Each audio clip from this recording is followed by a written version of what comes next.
নমস্কার, সবাই কেমন আছেন? আজকে আপনাদের সঙ্গে শেয়ার করব আমাদের পাড়ার মন্দিরের কালী পুজোর।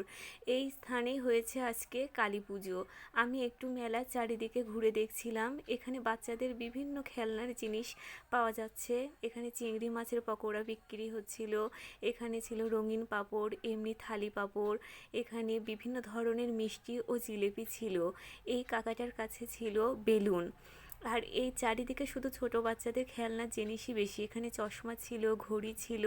আমার সবচেয়ে ভালো লেগেছে এই পাখার দোকানটা। এই পাখাগুলো আমার এত ভালো লেগেছে, আমি হাতে নিয়ে একটু বাতাস করে দেখছিলাম। ইচ্ছা ছিল একটা নেওয়ার, কিন্তু নেওয়া হয়নি। বাচ্চাদের খেলনার জিনিসই বেশি এখানে, বিভিন্ন ধরনের খেলনা। আমি কিছু চিংড়ি মাছের পকোড়া কিনে নিলাম।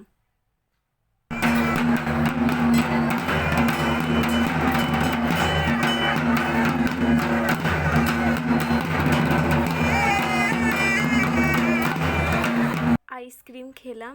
আকাশে দেখলাম মেঘ ঘনিয়ে আসছে, এই জন্য আমি বাড়ি চলে আসলাম। টাটা।